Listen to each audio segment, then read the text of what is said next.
This entire conflict has been terrifyingly visual from the get-go, from day one. We're on day 9 now, and I wanted to bring you up to speed on the defining images, shattering images coming in on this 9th day of the conflict. Images from the war zone, the very latest that we're bringing to you right now, of Russian missiles pounding the northern city of Chernihiv, north of Kyiv.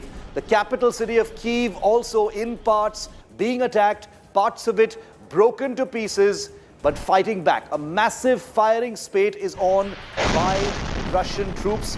Huge firing and counter-firing also taking place in Chernihiv as well as on the outskirts of Kyiv. This is a conflict that is in escalation. These are images from an undisclosed location outside of Kyiv, where a counter barrage is being launched at Russian positions. So the fight back that has been happening over 9 days is intensifying. NATO weaponry that had been pledged to Ukraine has been coming in consignments. It's coming in across the border from the western areas, and Ukraine is much better armed at this point to take on the invading Russian forces. President Putin, however, has a point to prove as far as Ukraine is concerned. Questions over why this country wants to join NATO loom large in this second week of this invasion. And the quest for domination being played out in these fresh images coming in on day 9 of this invasion. Russia has intensified its attack on the right-hand side of your screen, an attack in the city of Chernihiv in the north. It's north of Kiev, close to the, not very far from the Belarusian and Russian borders. And on the left, you can see the fight back. That's a rocket barrage firing from the Ukrainian ground forces at Russian positions at an undisclosed location. I want to go across to India Today's Rajesh Pawar, who's with me live this morning. Day 9, Rajesh, you know, the big nuclear incident at Zaporizhzhia is the big talking point overnight and this morning. But before that, I want to ask you about what's happening in Kyiv, Rajesh. We heard some explosions when we were talking to Maria a little earlier. Images on our screen also of counter strikes by Ukrainian ground forces. It appears that things have intensified in Kyiv after a day of relative calm in the capital city. What is your view? What are you experiencing? Good morning, Shiv. It was a calm night in Kyiv last night. Now, no firing, no explosion, no rockets, no missiles in last 16 hours, except in last 10 minutes when I was reporting live for Aaj Tak. There were 3 explosions, yes, probably of cruise missiles. They were cruise at a distance of roughly what I could estimate from here. I'm in the center of Kyiv right now. The distance was probably 15 to 20 kilometers from center of Kyiv. 3 cruise missiles has hit probably on the military targets. I'm not sure of that. Now coming back to Zaporizhzhia, if you remember, it was on Aaj Tak.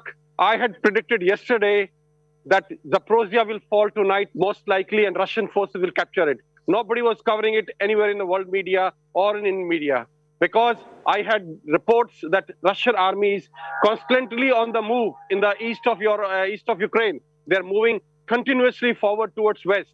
And Zaporizhzhia, after Mariupol, was a natural target. Let me also tell you, it's not just this nuclear power plant, which is now under complete capture, complete occupation of Russian forces. There are no Ukrainian troops now anymore. It is not only this nuclear plant, which is the biggest in Europe, and has a capacity to produce 20% of the power supply of whole of Ukraine. But also there's a huge dam on Dnipro River, which has a huge significance from military point of view, as well as from civilian infrastructure point of view. And this dam is also under control. Yeah, Rajesh, I'm just going to come to the nuclear aspect in just a moment. I just want to focus on the, on the current situation in the cities, and then I'll bring you in on the nuclear aspects. You've just heard 3 cruise missile strikes at possible military targets about 15 to 20 kilometers away from Kyiv. We've got images on our screen of a missile attack in the city of Chernihiv as well. Can you give us one more missile strike right now? Did you hear it? Very faintly, but we could hear it, yes. It's about 15 to 20 kilometers and it's also a cruise missile. Please continue. Has the intensity increased? 3 would make it 4 now, Rajesh. Has it increased today, basically, compared to yesterday? See, Shiv, as I said, last 16 hours was total calm here. Yeah. There were air sirens which went off in the night, in the middle of night around 3 a.m. today, and also in the morning today around 6:30. I woke up because of those air sirens, but there was no firing, there were no blasts. These are the first 4 blasts in last 16 hours. Shiv. First 4 blasts in the last 16 hours, apparently on some kind of military targets on the outskirts of Kyiv, or 15 to 20 kilometers away from where Rajesh is currently reporting from. What are you hearing from your networks, Rajesh, about what's happening in the other cities, the 3 main cities that we're looking at right now, Kherson, Kharkiv and Chernihiv? What are you hearing about those 3 cities? Shiv, I would like to make one thing clear to the viewers so they can understand the situation much better. In Russia, in the old Soviet Union, and even in Ukraine, they have cities and they have oblasts.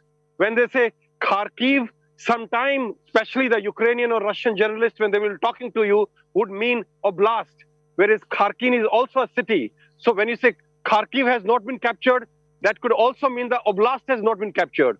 Kharkiv city, as per my information, is almost under total control of Russian forces for last 48 hours. As far as Kharkiv Oblast is concerned, fighting is still going on because it's a big, huge geographical area. But Russian army all over Eastern Front, all over the Eastern Ukraine, is pushing towards west, as proved by the capture of Zaporizhzhia, which was the next target, towards west from Mariupol. And everywhere, be it in south, even from the south, from Crimea, new forces are being pumped in, and they're moving northwards from Crimea as well. As far as Kyiv is concerned, the military situation here is, it has only Russian presence in the north. Other sides of the Kyiv right now has no Russian forces, as per my information. Shiv. Okay, interesting. The fact is that many of these cities are under siege. As Rajesh is reporting, Kharkiv has practically fallen to the Russian forces. A great deal of bombardment taking place in the city of Chernihiv. Images of the place called Hatne near Kyiv right now of major fire after rocket shelling in that particular area as well. So after 16 hours, very important that Rajesh is telling our viewers that 16 hours of calm has now been followed by a spike in firing that's taking place around Kyiv right now. It's not happening inside the city itself, the actual built-up area, but possibly at military targets on the outskirts, 15 to 20 kilometers away. Now I want to bring you in on the nuclear incident, which has become a global talking point. Rajesh, what are you hearing? The Russians have said that they are in control now of the Zaporizhzhia facility. It's a facility that has, puts out about a quarter of the electricity requirement of Ukraine. What are you hearing? Very, very unsettling incident and images from there. Look, Shiv, if you remember 4 days back, when the second day of the war, I was reporting from Zaporizhzhia, same place where this nuclear reactor is located. This nuclear reactor, not 1/4, it produces about 18 to 20% of Ukraine's power supply is produced from there. Though it is the largest nuclear reactor in Europe, that's true. It has further implications just than radiations and health of the people around. Right now, there are no radiation there. There's no report of any radiation around it. The fire was in the outskirts of the complex, in the security buildings and in the administration buildings. The reactor is totally safe and it is totally under the control right now of Russian forces. But let me tell you the implications of this. Biden has requested talks with Putin, and they say they will remove the sanctions and they are ready to talk. I tell you what are the factors which has led to this. Yes. First is this nuclear reactor. If the winds blow from east to west, and the radiation is leaked, it has potential to reach right up to France in Europe. The whole of Europe, the Western Europe will be affected. There's a big concern for the European nations which are pressurizing now America to go for talks. Second reason is oil and gas. Oil and gas prices right now in whole of Europe, including Germany and France, has almost doubled. Third reason is the economy. Yesterday, after talking to President Putin, President Macron of France said that sanctions on Russia. One more explosion. Could you hear it? Yes, Chef? yes. We heard that. We heard that. We heard that, Rajesh. All right. Fifth is that President Macron yesterday had made a statement that sanctions on Russia would adversely affect French economy. So it is all these factors which are pushing now Europeans to build pressure on Americans to go for talks, some kind of settlement with Russia. And this is what is happening right now. This is behind the curtain story. Over to you, Shiv. Okay, so very, very interesting. There could be leverage here, tactical moves to take control of a site of great strategic importance, energy-wise, to turn the screws on the West and gain more strategic leverage because Russia has been pushed into a corner with all these sanctions. But the Zaporizhzhia facility is of global importance and safety. Very, very important key point that Rajesh is making here. And it was Rajesh, remember, who had highlighted from Zaporizhzhia, if I'm not mistaken, about 5 or 6 days ago, that these are going to possibly be the hotspots of this invasion. If the Russian army is able to take control of these facilities, then things could take a very different turn. They could be a tipping point in terms of negotiations and could give the Russians a great deal of bargaining power, even in the face of global sanctions from virtually every quarter. The safety of these nuclear facilities, Rajesh, one last question with you, because I know there are lots of attacks and you need to report. But no, it's okay. It's okay. There are other nuclear facilities in Ukraine, 15 in total. 6 of them are housed in the Zaporizhzhia area. Do you think that Russia might try to take control of the others as well? Look, one of the reasons why Russia is going after these nuclear facilities is a threat from Ukraine, which was made about 10 days back, that they will pull out of Budapest Agreement of 1991. This agreement, which guarantees security of Ukraine, also forbids Ukraine from acquiring and possessing nuclear weapons. And Ukraine announced to the world that they are pulling out of Budapest Agreement 10 days back, and they are likely to go nuclear. This is one reason why we saw such a hurry in Russian forces, that when they were just attacking airports and air facilities, but their land troops moved straight to Chernobyl to take control of that. So this explains Russian hurry in taking control of Chernobyl. And we could see, in case things deteriorate further, that all the nuclear power plants, wherever they are housed, Russian forces will advance very rapidly towards that. Okay, Before Rajesh, I go, Shiv, I want to make one more important point. Yes, quickly. The geographical location of Zaporizhzhia, it is located on the banks of river Dnipro. Yes. There's a major dam, very big dam over there, which is of very big strategic importance. Okay. Russian forces have reached now Dnipro. Now all the forces in the east, which are east of Ukraine, east of river Dnipro, are advancing quite rapidly towards the river. And after 3 days, if the war continues, we will see Dnipro River becoming the battlefront. Over to you, Shiv. Rajesh, I want to switch back to what you were telling us about now, those cruise missile strikes that were taking place. If you can show us around what you're seeing right now and also describe what you heard. Has there been an air raid siren before this? Where is this happening in your perspective? What kind of threat is there to Kyiv city? If you can show us what the city looks like right now, if that's possible for you, and also tell us about those strikes. Look, there were air sirens in the night around 3 a.m. and then around 6:30 a.m. in the morning, but no blasts, no firing, no rockets, no missiles. This is the first round of firing which has taken place. One, when I was live with you, and 3 of them about 10 minutes before. Before this, there have been no fighting, no noises whatsoever. I'm right in the heart of the city, in the center of the city, in the Freedom Square, and there is not much traffic here, not many people except the army, but there are barricades everywhere. There are 4 to 5 series of barricades which have been put after every 40-50 meters here to make sure that if the Russian army advances, then they can deny these roads to them, and if not deny, at least delay them, so that the Javelin missiles which have been supplied to the Ukrainian people here can be used against those. I'll turn my camera around now. Rajesh, do you need to move from there? Are we're worried about your safety if those attacks are happening not too far from you. I'm fine. Can you see this? This is the first line of barricades. There's iron crosses there. There that concrete blocks and iron crosses, and on the footpath, smaller iron crosses. Now this is a second line of obstacles here, and you see the road going up, which has been totally blocked now. so that any kind of armored movement or any kind of vehicular movement is totally blocked.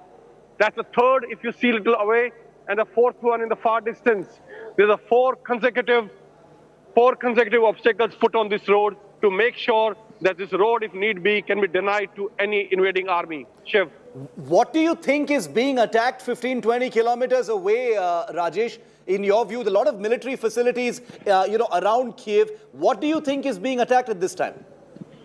Look, in my opinion, this blast, they were huge missiles with huge payloads. This is for sure. But the explosion was not so loud. So my estimate is the distance is 15 to 20 kilometers, which means on the outskirts of Kyiv somewhere. And in my opinion, this is just my opinion, that these are probably some kind of military or strategic targets which they are hitting right now. You know, we've seen a very dramatic image of overnight counter-fire by Ukrainian ground forces using rockets. Are they attacking the military convoy, Rajesh? What are they firing at? Look, Shiv, this is fog of war, and let me tell you, after the Second World War, this war has witnessed highest intensity of misinformation warfare. I'm getting thousands of videos and pictures. If I start sending it to your channel, they will not be able to sift through them. And they are all very gory, everywhere fire and things being destroyed. A big campaign by Ukrainian media, social media, citizens to defame Russian army, that they are killing civilians and they are targeting civilian targets. I can tell you, it's not happening in Kyiv. It did not happen in Mariupol. It did not happen in Zaporizhzhia. Things which I've seen with my own eyes. Don't believe them. Don't believe everything which comes through these social media sites and from these Western media. Also, I want to inform you here, almost all the big journalists here are in touch with me who are currently reporting from Kyiv. They take my opinion, like they were asking just now, what do you think this blast is? And then they report to their channels it was a cruise missile, because they have no military background, not much knowledge in this field. Over to you, Shiv. How many people have left Kyiv, in light of what's happening over the last 48 hours, Rajesh? Are there people in hotels right now? What is the food situation? How many people have left from Kyiv? Look, as far as the civilians are concerned, I think 95% of them non-fighting ones. There are a lot of civilians still staying back, young people mostly, who are determined to fight back in case Russian army invades. But old people, children, and all those who are not inclined towards fighting or are not so much inclined towards right-wing Ukrainian nationalism have left city, almost all of them, about 4 to 5 days back. So only people left behind are either militia or the military or people involved in essential services, or these people who are determined to fight back in case Russia invades. About food situation, 2 or 3 supermarkets in the city, they open for some time.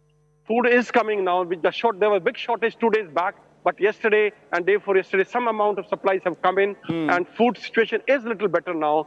Hotels, some of them are open here, and not many. Most of them are closed, but a few are still open, which are generally housing either journalists or people who are stuck here for some other reasons. Shiv. Rajesh, just a couple of final questions. I also want to ask you about internet and electricity. We can see you clearly. The internet right now is pretty functional. Mobile services are also functional. Is that something that is vulnerable? Could connectivity blackouts be something that the people of Kyiv will be staring at? It's possible? Look, Shiv, right now, if you just disregard the military situation, disregard that people have left the city, everything is almost normal except for the supplies. Electricity is very much there. Water supply is very much there. Hot water is very much available. Internet is there. Phone connectivity is there. Everything absolutely normal if you disregard these few circumstances I mentioned. As far as what was your second thing? Sorry, I forgot that. I also wanted to ask you about internet and electricity, but you answered that question. Yeah. It's all normal. Absolutely normal right now. There is which indicates, Shiv, which indicates that civil infrastructure has not been targeted. What about the traditional media, local journalists in Kyiv and around? Are they operating at full capacity? Are they all reporting? Is the media there? I also ask in the context of that TV tower that was bombed a few days ago with broadcast blackouts taking place. What's the condition of the local Ukrainian media? Look, Shiv, as of now, every Ukrainian nationalist has become a journalist. If you go to social media, I'm flooded, my Very true. telegram is flooded with thousands of videos and from people who are not political at all, who are not journalists, who are not even aware of much of the situation. Everybody, every Ukrainian who's a nationalist, leaning a bit towards right, is sending thousands of these videos and photos every day. I had to delete my phone, is getting full of memory. So everybody has become a part-time journalist now in this war and spreading this information or misinformation, depending which side you are on. Shiv. Hey, Rajesh, stay safe, my friend. It's very disconcerting to hear those explosions. You, of course, are a former military man, so you are able to judge. But please take all precautions. Your safety is an absolute priority for us, and we will keep coming back to you. Thank you for that 360-degree perspective. Thank you. Stay safe, stay safe. We will come back to you, Rajesh. Thank you very much. Reporting from the heart of Kyiv, as he was talking to us, and you, the viewer, you just heard 3 cruise missiles hit a location which Rajesh says is about 15 to 20 kilometers away. So things definitely visibly and, like I say, audibly, or because on India Today's reports, our reporters are in the actual conflict zone. We're taking all precautions, but you can actually hear what's going on behind them. And what is scary about war is it's not just the visual, it's the sound of that weaponry and all of that captured here on India Today's cameras. Nobody's fooling around here. We are on their front lines to bring you what this war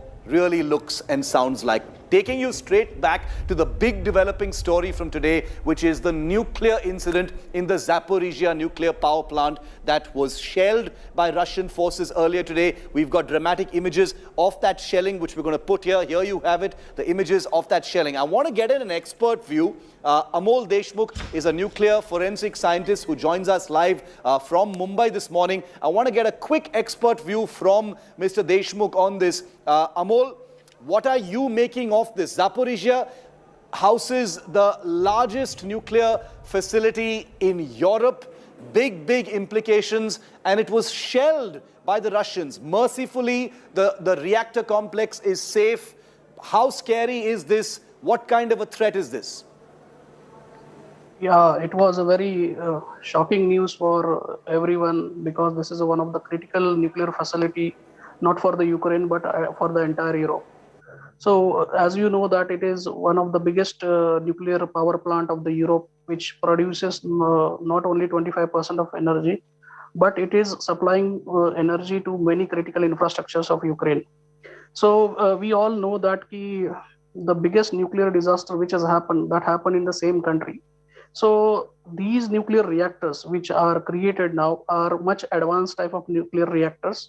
And recently, I was just looking at the International Atomic Energy's report. They were like coordinating with Ukraine to see what is the damage, and they are the people who are coordinating and helping them out to see.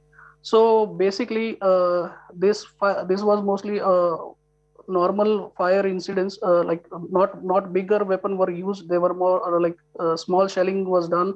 And most of the attack was done to the nearby infrastructure, not the critical reactors. Basically, Yes. there are 6 reactors and all the reactors are functioning. The most important thing in this case is we cannot shut reactor like this. So there is a very critical process to stop it, and it has to be continuously working. So the challenges in this, the cooling part is critical. In case something happens with cooling part, then there may be leakage or there may be other complications which may come. Amol Deshmukh, very much appreciate your perspective on this. Thank you very much for joining India Today's coverage on the most critical development today, which is the shelling of a nuclear facility. Europe's largest nuclear facility, imagine that, has come under shelling today. Mercifully, the fire has been put out. Mercifully, the fire was a little distant from the actual reactor complex. 6 reactors, as you can see in this image, make it Europe's largest nuclear facility, and Russia shelled it and has now taken full control of Europe's largest nuclear power plant facility. So this is a huge development today. It's brought the world on edge. It's increased the kind of brinkmanship and tension between Russia and the West, because this is a strategic facility, and the implications of Putin's control of Europe's largest nuclear facility are sending shockwaves across the world. It gives him a huge amount of leverage, and what exactly he gains from this will perhaps be seen in the hours and the days ahead. For now, on the ground, this facility, which was shelled, the fire's been put out, but Russian tanks surround it and have taken control of that facility. Listen in to President Zelensky. Європа зараз повинна прокинутися. Горить найбільша атомна станція Європи. Прямо зараз російські танки розстрілюють атомні блоки. Це танки, обладнані тепловізорами. Тобто вони знають, куди стріляють. Вони до цього готувались. Європейці, прокиньтесь, будь ласка. Говоріть своїм політикам. Російські війська обстрілюють атомну станцію в Україні. Запорізьку атомну станцію. Місто Енергодар. Там 6 енергоблоків. 6. В Чорнобилі вибухнув 1 енергоблок. Пожежа на Запорізькій АЕС триває. Вогнеборці не можуть дістатися місця загорання та ліквідувати наслідки. Розстрілюють впритул. Вже є попадання в перший енергоблок. Зупиніться. В результаті обстрілів пожежа на атомній електростанції. Повторюю, в результаті обстрілів військами Російської Федерації в бік Запорізької АЕС виникла пожежа. Пожежа на Запорізькій АЕС триває. Вогнеборці не можуть дістатися місця загорання та ліквідувати наслідки. Розстрілюють впритул. Вже є попадання в перший енергоблок. Зупиніться. And this Russian attack on this nuclear facility is actually the fourth in a series of escalating muscle flexing when it comes to nuclear power. Earlier, President Putin and Russia's Foreign Minister Sergei Lavrov, had issued pretty direct nuclear threats to the world as well. Listen in. This has been a steady nuclear escalation over 96 hours. Недружественные действия в отношении нашей страны в экономической сфере, я имею в виду нелегитимные санкции, о которых все хорошо знают, но высшие должностные лица ведущих стран НАТО допускают и агрессивные высказывания в адрес. Украина располагает еще советскими ядерными технологиями и средствами доставки такого оружия. Мы не можем не реагировать на эту реальную опасность. Могу вас заверить, Россия, как ответственный член международного сообщества, приверженный своим обязательствам по нераспространению оружия массового уничтожения, предпринимает все необходимые меры для недопущения появления ядерного оружия и соответствующих технологий на Украине. The defining images of the day. Truly scary escalation on day 9 of this invasion. A residential building on fire, an absolute inferno, firefighters on the job, a large missile attack in one part of the country, buildings ablaze, and an attack in Mariupol in the eastern part of the country. All corners of Ukraine seeing different kinds of attacks. It's day 9, 4 images on this next day of the invasion. We're taking a very quick break. We're back with much more continuous, non-stop coverage here on India Today. We're taking you straight to Kyiv, Kharkiv, as well as Zaporizhzhia when you come back.